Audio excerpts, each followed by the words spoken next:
Hi there, Rob Vaughan with the Rob Vaughan team at Reforming Realty, and we are starting a new video series that we're going to do every month called Mortgage Monthly, and I'm here with one of our preferred lenders. This is Jacob Mejia. Hello. With Ameridream Mortgage, and we have used how long? I mean, we've used you for a lot of years, and we trust Jacob, and so we would trust him with our own stuff. And we obviously would trust them with your stuff. So what we wanted to do is just kind of talk about the market. So Jacob, people are kind of in a panic. Sure. And so the market has shifted, the rates are high.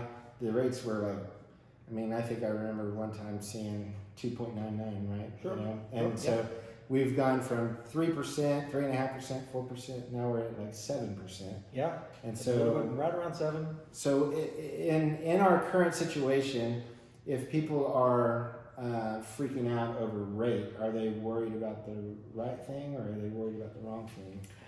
I think rate is definitely something that you should be concerned about, Yeah. but it shouldn't be your main focus, right? I think the important thing to understand about financing is interest rate can be changed in the future.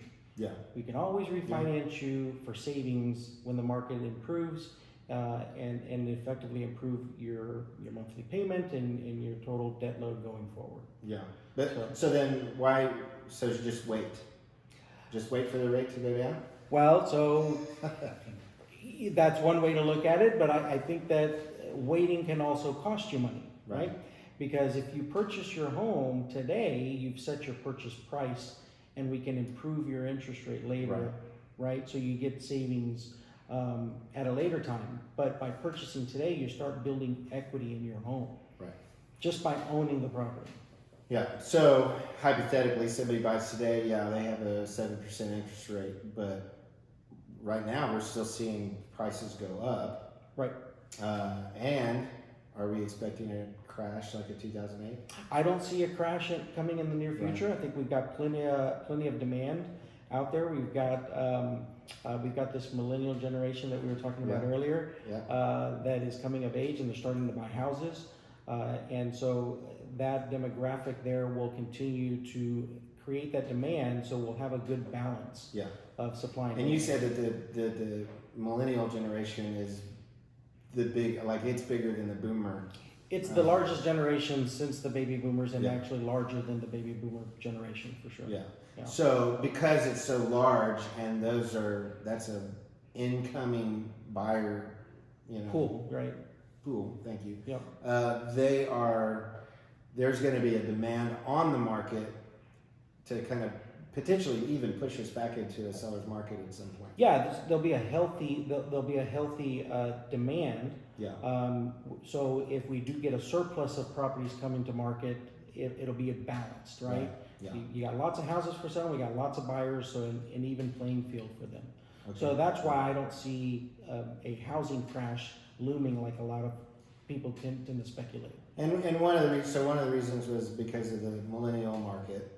And another reason was because why we crashed in 2008. Right.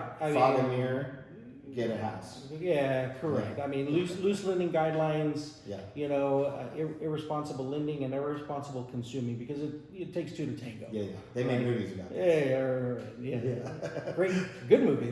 The Big Short was pretty good. I couldn't remember what it was called. Yeah. So, two really good reasons why we don't necessarily expect a crash in the future, and then not to mention not just not a crash, but potentially an increase in market demand.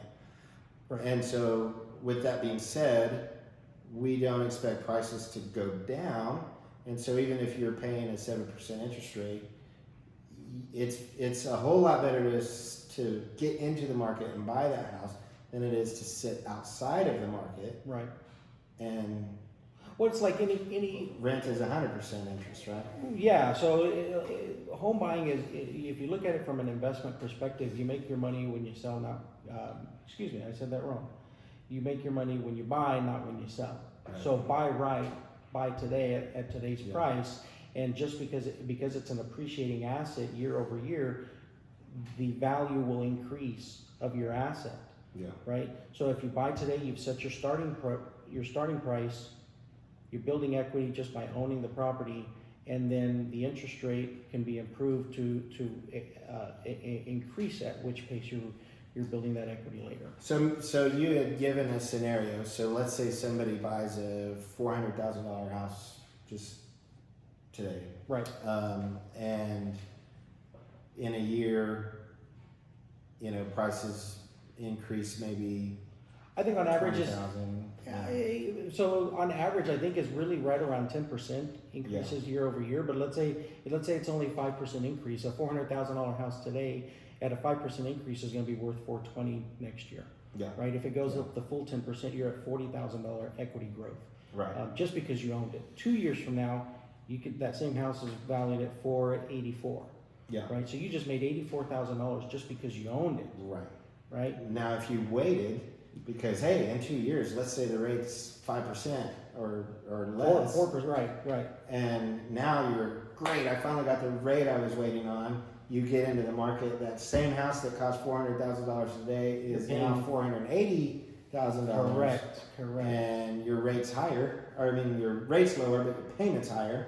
Correct. Yeah, your payment's higher is because you finance more money because Yeah. you waited those 2 years and missed out on the equity growth for yourself and let that equity growth be for the current owner. Yeah. Yeah. So this is why it makes so much sense to go ahead and buy your house today if you're qualified. Yeah. If you're capable of purchasing in this current market, in this current climate, regardless of whatever the rate is, it's still the ideal time to buy today versus waiting to buy later.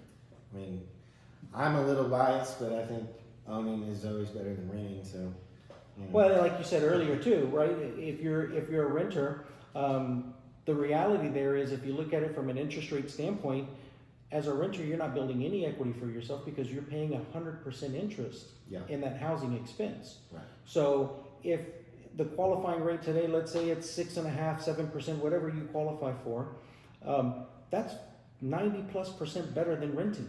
Yeah. Because you're not throwing money away. Yeah. You're investing into your own personal net worth. Well, so if any buyers are out there that have mortgage questions, how can they reach you? Well, you can actually reach me on my website at www.jacobamg.com, or you can always just call me at 214-336-6913.